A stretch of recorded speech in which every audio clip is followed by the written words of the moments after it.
insight. So he abides, observing body as body internally, observing body as body externally, observing body as body both internally and externally. He abides, observing arising phenomena in the body. He abides, observing vanishing phenomena in the body. He abides, observing both arising and vanishing phenomena in the body. Or else mindfulness that there is body is present to him just to the extent necessary for knowledge and awareness. No story about the body. You are just aware this is body. Not in words, just an awareness. And he abides independent, not clinging to anything in the world. And that, monks, is how a monk abides, observing body as body. Clear? That paragraph is simple. Yeah? Okay. Now the 4 postures. Again, a monk, when walking, knows that he is walking. When standing, knows that he is standing. When sitting, knows that he is sitting. When lying down, knows that he is lying down. In whatever way his body is disposed, he knows that this is how it is.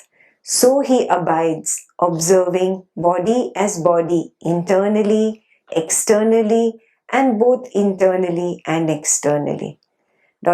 means the previous paragraph. He abides, observing arising phenomena in the body. He abides, observing vanishing phenomena in the body. He abides, observing both arising and vanishing phenomena in the body. Or else, mindfulness that there is body is present to him just to the extent necessary for knowledge and awareness. Come back down. And he abides independent, not clinging to anything in the world. And that, monks, is how a monk abides, contemplating body as body. So what is the most important thing? When you're walking, are you aware you're walking or are you lost in your thought? Yeah, constantly aware. If you find a nice bench in the park and you sit down, are you aware you're sitting? Did you sit consciously or just mechanically? Are you understanding the difference, what he's saying? Constantly being aware, constantly being aware. Whether I'm walking, whether I'm sitting, yeah, whether I'm lying down. Are you aware when you lie down in the night? You just go and lie down. You're not even aware when you came and lied down because you're so lost in self-talk. Are you still doing that or has it reduced a little bit? Good, good. That is what this observing sensations technique does. It helps reduce the self-talk automatically. Why? Because the mind got busy in observing. Yeah? And he's so smart. He made you observe that which is natural, which is already there. Yeah? It's not that it's something new or something different or magical. It's there. Yeah? It is just that we were not aware of these sensations. They are not new sensations. Today suddenly they were risen. They were always there. Whatever these 20, 30, 40 years of your life, 50 years of your life, they were always there. But we were not aware. Do you understand the meaning of aware now? Yeah, like that, only being conscious of every movement of the body and of every posture of the body is what is mentioned here. Clear? Okay. Clear awareness. Again, a monk, when going forward or back, is clearly aware of what he is doing in looking forward or back. he is clearly aware of what he is doing. In bending and stretching, he is clearly aware of what he is doing. In carrying his inner and outer robe and his bowl, he is clearly aware of what he is doing. In eating, drinking, chewing, and savoring, he is clearly aware of what he is doing. In passing excrement or urine, he is clearly aware of what he is doing. In walking, standing, sitting, falling asleep, and waking up, in speaking or in staying silent, he is clearly aware of what he is doing. You get it? Moment to moment to moment to moment to moment awareness. This is where this technique is taking us. Get it? Can it be easy? Obviously, it was going to be a difficult task because all my life I have spent in unawareness. And I've thought that is normal. That's okay. That's the way everybody is. What did I call it? I'm driving in autopilot. And that's why I only meet with an accident. Yeah? You do everything in the house, how do you do? Mechanically. Because I do the same routine every day. Yeah, then mistakes happen. And you have to apologize when you make a mistake. You see this? Unawareness is the cause for most of our mistakes, for most of our problems. You check. Am I unaware at home, with my children, with my spouse, with my parents, at work? Wherever you've had major problems arise, check. Is it because of my unawareness? It's homework number 1.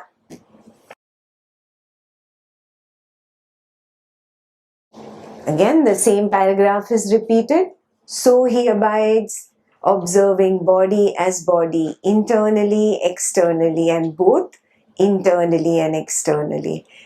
And ... the same thing, the arising and vanishing.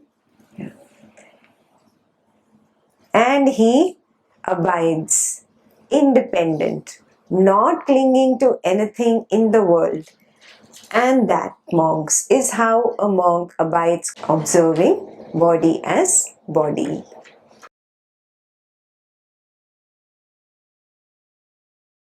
Reflection on the repulsive parts of the body. Again, a monk reviews this very body from the soles of the feet upwards and from the scalp downwards, enclosed by the skin and full of manifold impurities.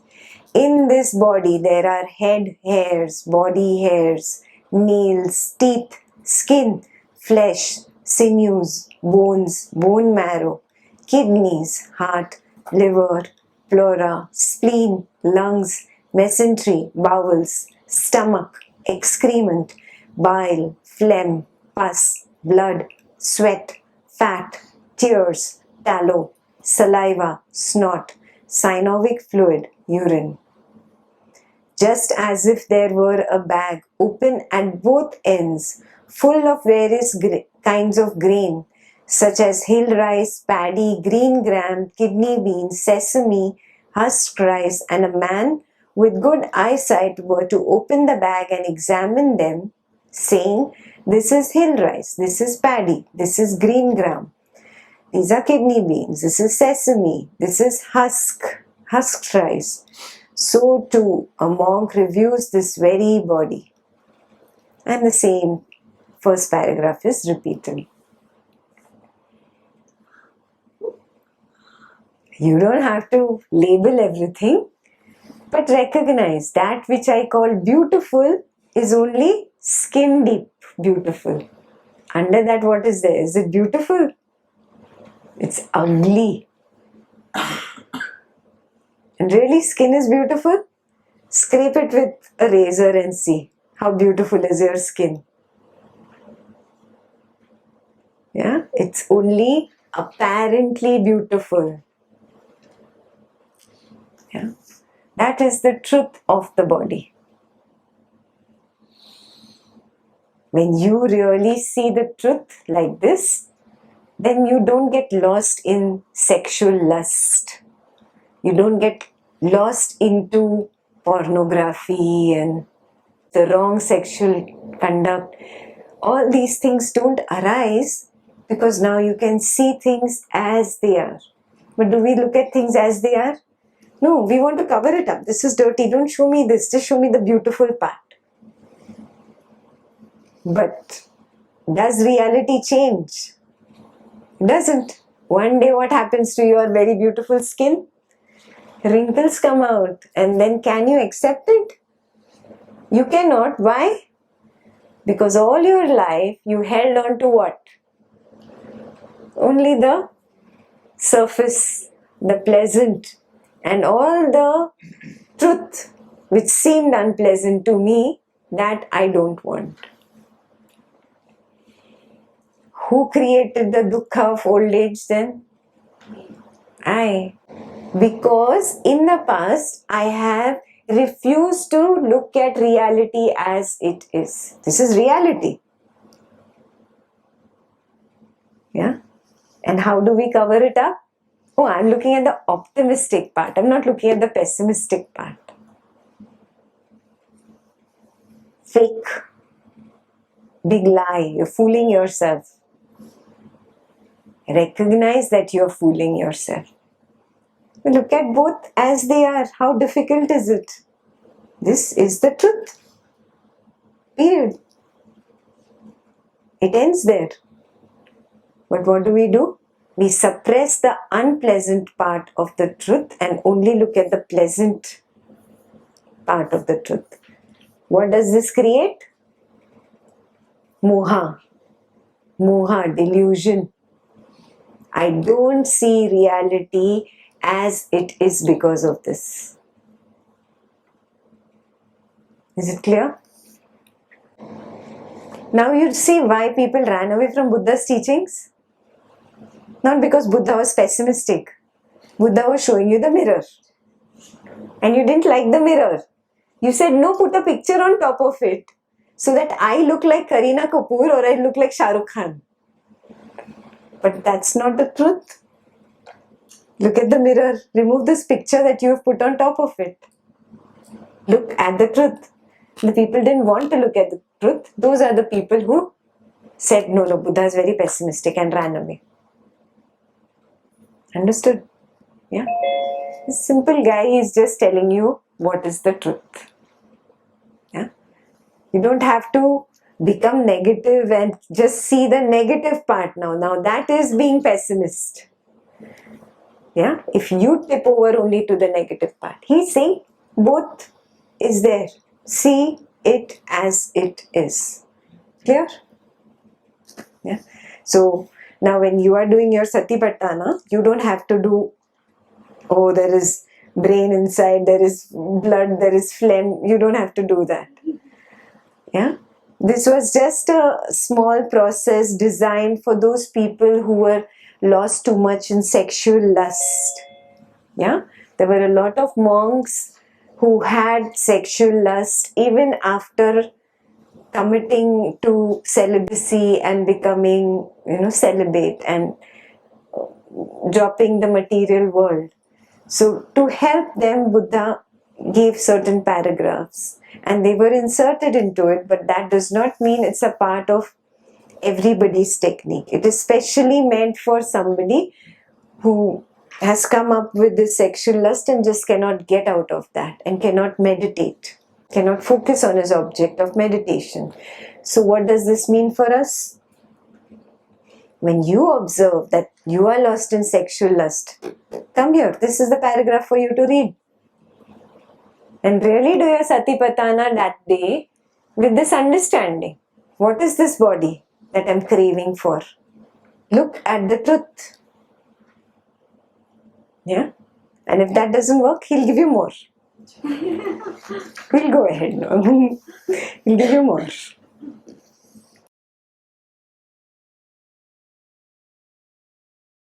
the four elements. Again, a monk reviews this body. However, it may be placed or disposed in terms of the elements. There are in this body the earth element, the water element, the fire element, the air element. Just as if a skilled butcher or his assistant, having slaughtered a cow, were to sit at a crossroads with the carcass divided into portions, so a monk reviews this very body in terms of the elements. There are in this body the earth element, the water element, the fire element, the air element. And this paragraph is repeated. So he abides, observing body as body, internally, externally, both internally and externally. He abides, observing arising phenomena in the body, vanishing phenomena, both arising and vanishing phenomena. Or else, mindfulness that this is body is present to him to the extent necessary for knowledge and awareness. And he abides independent, not clinging to anything in the world. And that, monks, is how a monk abides, observing body as body. This we have learnt, that we are nothing but earth, water, fire and air. What about space? We are in space. Space is there all around. Yeah? Space is like that witnessing element which witnesses the dance of the other four. The other four are dancing, no? Space is just a witness. It doesn't do anything. It's just there. Yeah? So all the dance and drama that happens in this body-mind complex is because of the four elements: earth, water, fire, air. Clear? So you see it as that. What is there to be so attracted in a physical body? Yeah? If that still doesn't work for you, he'll give you more. The 9 charnel ground contemplations. Do you know what's a charnel ground? It's an old ancient Indian tradition, or like you have morgues here. So near the holy rivers in India, where the cremation actually used to take place, they had a big field or ground where all the dead bodies were put before their turn comes to burn. And they used to wait. There was a waiting area where, people used to wait and watch the bodies decay. Sometimes the family would take a long time to get there. So the body would be just sitting there and decaying for a long time. Yeah. So when it was decaying for such a long time, the people who had lust were advised by Buddha, go and see the decaying, rotting body over there. So this is what you have lust for. Go see a beautiful woman's rotting body over there. Go. That is a charnel ground, when the body is decaying and rotting. Clear? It's obviously not there now, but you can go to a morgue. Yeah? Equivalent. Again, a monk, as if he were to see a corpse thrown aside in a charnel ground, 1, 2 or 3 days dead, bloated, discolored, festering, compares this body with that, thinking, this body is of the same nature. It will become like that. It is not exempt from that fate. So he abides, observing body as body internally, externally, and both internally and externally. And he abides independent, not clinging to anything in the world. And that, monks, is how a monk abides, observing body as body. Again, a monk, as if he were to see a corpse in a charnel ground, thrown aside, eaten by crows, hawks, or vultures, by dogs or jackals, or various other creatures, compares this body with that, thinking this body is of the same nature, it will become like that, and it is not exempt from that fate.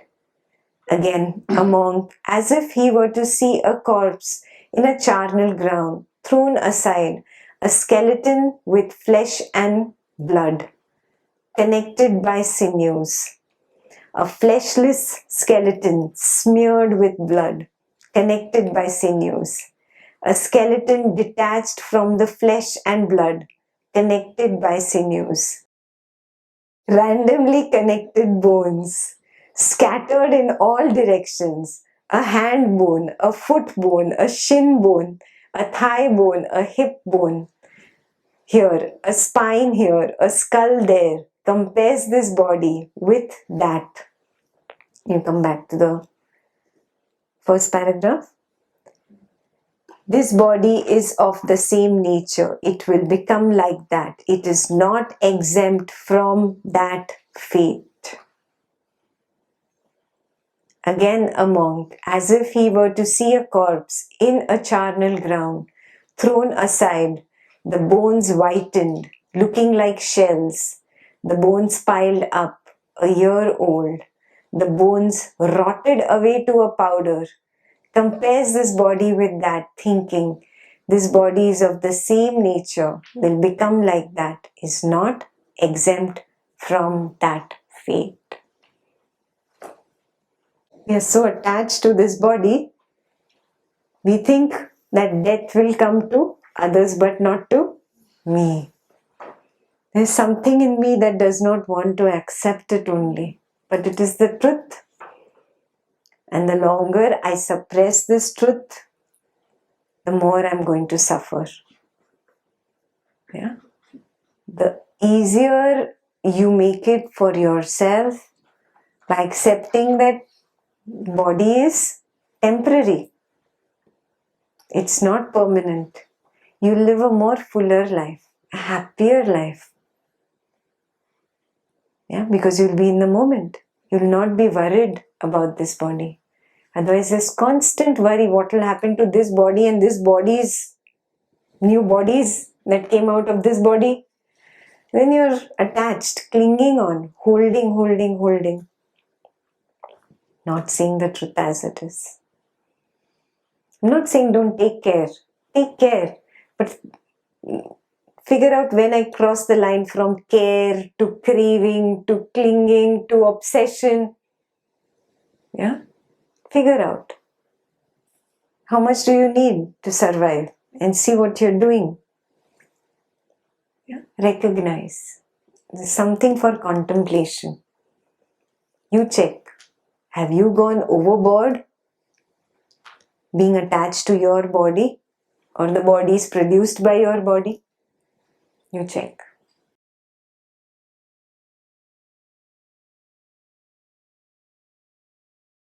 And the insight.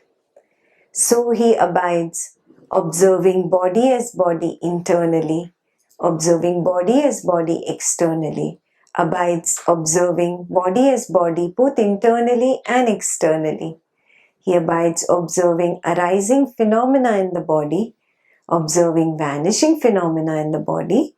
He abides observing both arising and vanishing phenomena in the body.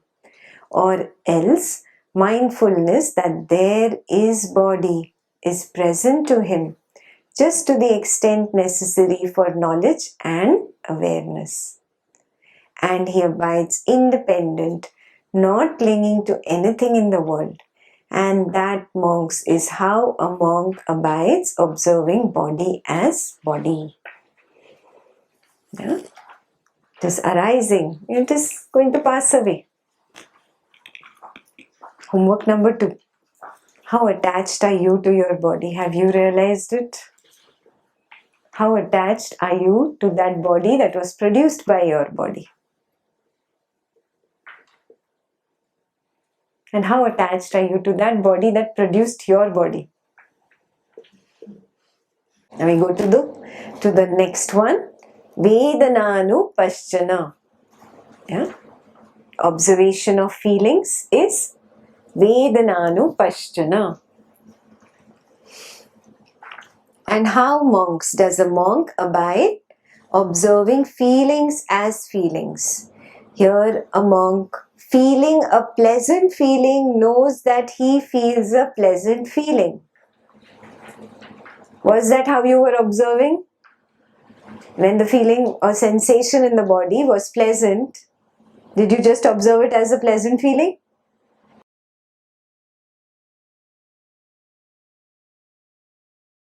Some of you had those nice tiny vibrations, you felt good. Yeah? Some of you had painless, long sitting. You felt so good about that. Wow, there was no pain in the body. What happened? Did you see it just as a pleasant feeling? You said, I want more of this.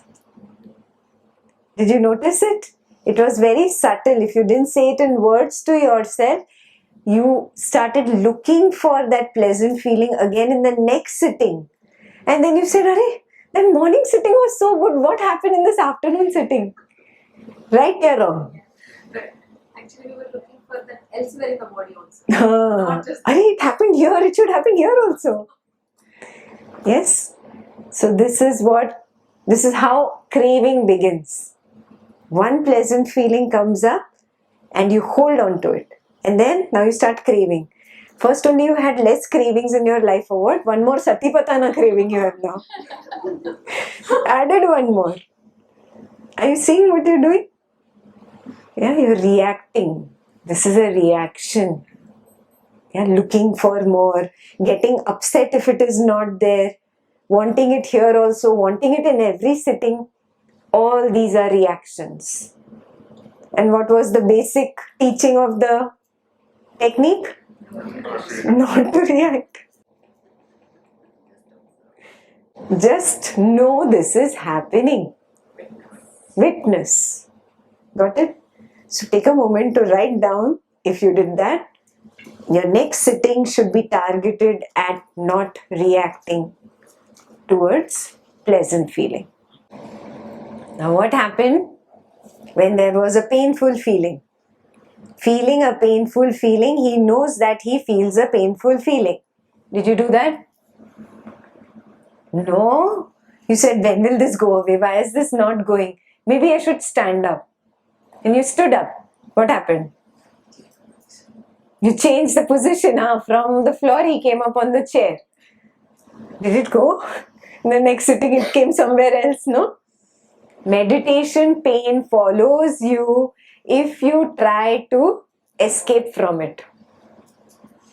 It will follow you in the next sitting. It will follow you in the next sitting. It will follow you in the next sitting. Don't try to escape from it. Just be with a painful feeling. So, painful feeling. But is that true? That's the way they They're not releasing by the pain. They're releasing by you not reacting to anything. How? Something comes. Something is my seed from the past. Okay? For example, of anger. Yes? I always get angry. You throw your shoes in the middle of the room all the time. Same thing. Have you noticed? You get angry for the same thing with the same person for 20 years, 30 years, 40 years. Same anger, same topic. Shoes in the middle of the room. Sown that seed, sown that seed, sown that seed.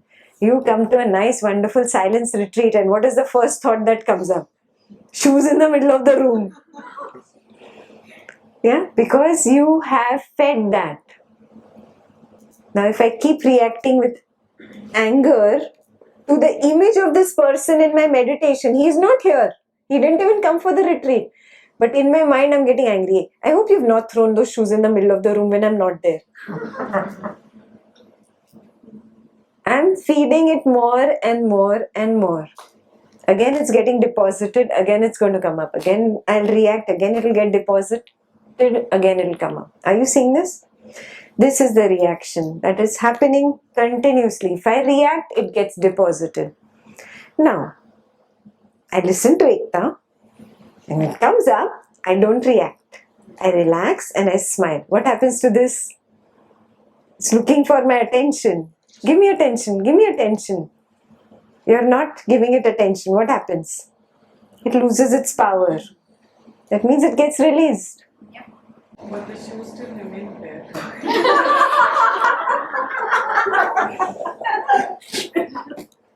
That's another reaction. Recognize that you are not here to change the world. You change yourself, that's big enough. Yeah? If you want to change the world, then you have to take the pain of repeated thought. Then you're never getting rid of it. Yeah, be very clear about this. I have to stop trying to change other people if I want peace of mind. Who do I have to change? How? Not reacting. Anyway, your reaction was a million times in the past. Did that person change? Even today the shoes are in the middle of the room, no? What's the point? Who's stressed out? That person is enjoying in Hawaii. You are sitting in a Buddha silence retreat trying to get over that agitation that was caused by him putting his shoes in the middle of the room. Are you seeing what I'm saying? I create my own dukkha. I am the creator of my dukkha, not that guy who throws shoes into the middle of the room. Become very clear. When you are very clear, then you will start protecting yourself. Your problem is right now you're not protecting yourself. You're a little seed whose sapling has come out and you're not protecting yourself from the rain and snow. What is going to happen? It's going to die. And then you say, oh, meditation didn't work, technique didn't work, Buddha's too hard for me. If I really implement non-reaction and I become a really peaceful person, it doesn't matter. Then these little things won't bother me. You see what I'm saying? And my little sapling will become a strong shrub. Then come rain, come snow, come shine. Doesn't matter. My tree will keep growing. You see what I'm saying? You work on yourself. You protect yourself. Yeah? If somebody else is not changing, please don't go out with whatever. Andolan. Change the world, Andolan. Let me change the world, mission. Drop. Anyway, by you doing this big dharna and strikes, that person has not changed in your life. From your side, you say it once or twice with a calm mind. The other person is intelligent. If he chooses, he will stop throwing shoes in the middle of the room. But if he doesn't choose to, how much ever you break your head on the wall, nothing is going to happen. You understand? He also has his own karma, which has designed his flow. And you have your own flow. And now you are hell-bent on turning his karma flow towards your flow. But he has another flow. Are you getting the subtle nuances in what I'm saying? Don't try to interfere with other people's flow. From your side, as a responsible individual, yes, you advise once, twice, 3 times is sufficient. After that, you shut up. Yeah, after that, if you continue, you're a nag. Then people don't want to be in your presence. You know that, right? You've experienced that. So, who needs to change? Why? Because my peace of mind is more important than anything else. Shoes, okay.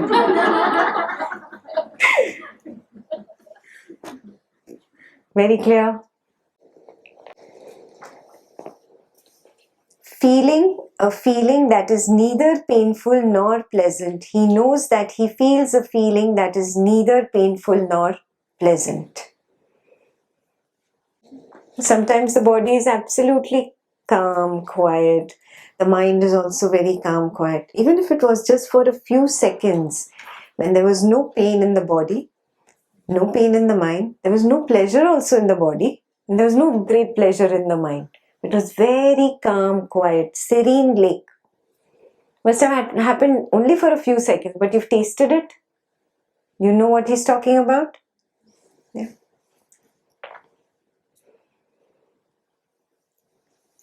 Feeling a pleasant sensual feeling, he knows that he feels a pleasant sensual feeling. What is sensual?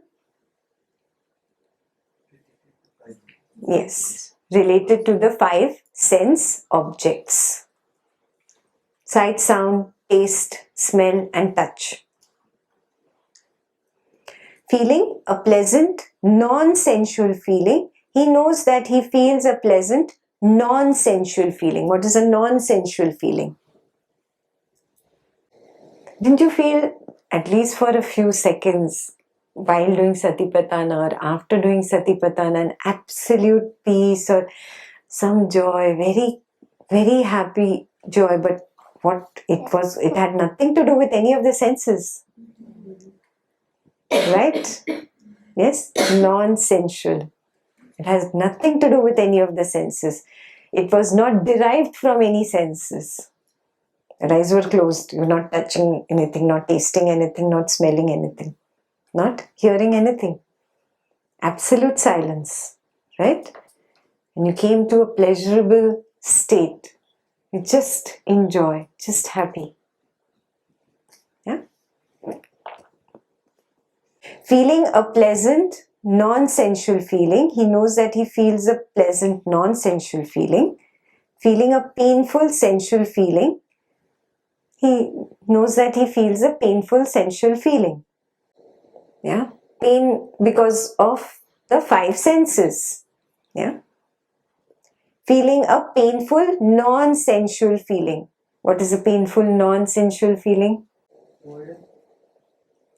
Boredom. Yeah, you can say, yeah. Non-sensual feeling, painful, you have experienced today, everybody. Meditation pain. It was non-sensual. You just thought it is there. And the moment you moved, what happened? It's gone. Non-sensual, painful feeling.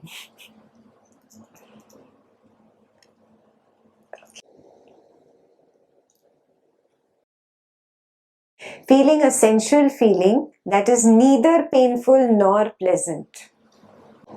Neither painful nor pleasant. That which you taste, water, is neither painful nor pleasant. There's nothing pleasant about water. It's so simple. And it's sensual, right? Taste. And feeling a non-sensual feeling that is neither painful nor pleasant. He knows that he feels a non-sensual feeling that is neither painful nor pleasant. So when you experience equanimity in meditation, you understand what it means.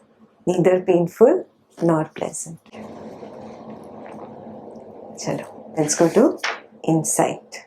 So he abides, observing feelings as feelings internally.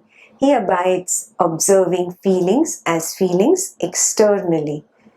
He abides, observing arising phenomena in the feelings, vanishing phenomena in the feelings, and both arising and vanishing phenomena in the feelings. Or else mindfulness that there is feeling is present to him, just to the extent necessary for knowledge and awareness. Yeah, not getting lost in the feeling. That is why that sentence is very important. Just to the extent necessary for knowledge and awareness, you know there is some feeling, but you're not lost in the story. You're not lost in, oh, this has happened because of that, and then that happened and that happened. If you got lost in the story, then you're away from awareness.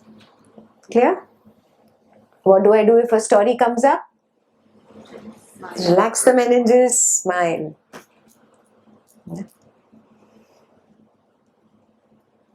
And he abides independent, not clinging to anything in the world. And that, monks, is how a monk abides, observing feelings as feelings. Clear? Vedananupasthana is very clear. Yeah. Next is Chittanupasthana, observation of mind.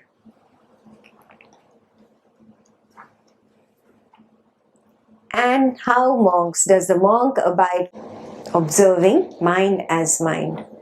Here a monk knows a lustful mind as lustful, a mind free from lust as free from lust, a hating mind as hating, a mind free from hate as free from hate, a deluded mind as deluded, an undeluded mind as undeluded. Yeah, these are the three main things that are the children of craving. What? Lobha, moha and dosha. Lobha is greed or lust, dosha is hatred or ill will, and moha is delusion. So these three are the children of craving. Why are they called children of craving? Yeah, I want something and I don't get it. What happens? Hatred comes up. Yeah, I want something, that itself gives rise to lust. Yeah, and I want something and I want to see it in that way only, and I don't want to see it in any other way. This is not seeing reality as it is, means delusion. Very clear? Lobha, moha, dosha.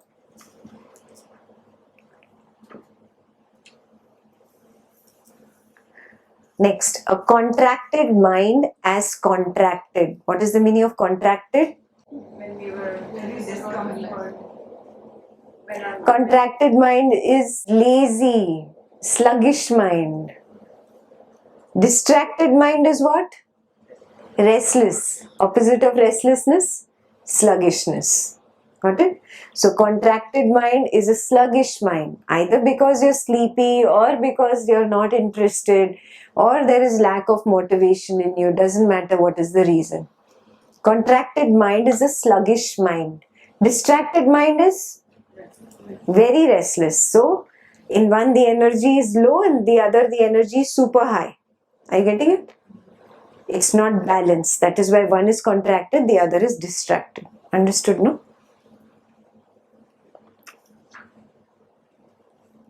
A developed mind as developed mind.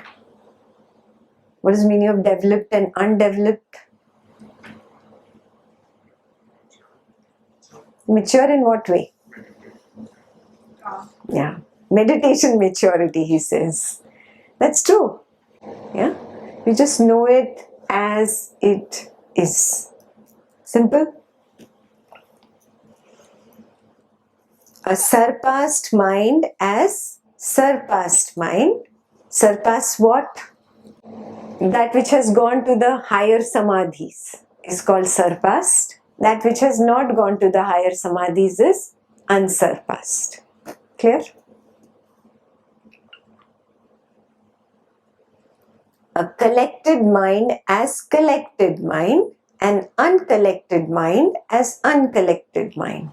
This you understand? Uncollected is simply you're just scattered all over the place. And you know it. You just know it as that. You don't start beating yourself up. You just know it as that. If you start beating yourself up, then you're reacting. Is this clear? A liberated mind as liberated and unliberated mind as unliberated. This is simple. Yeah, I hope you're not expecting in 2.5 days I'm going to attain liberation. Yeah. Okay.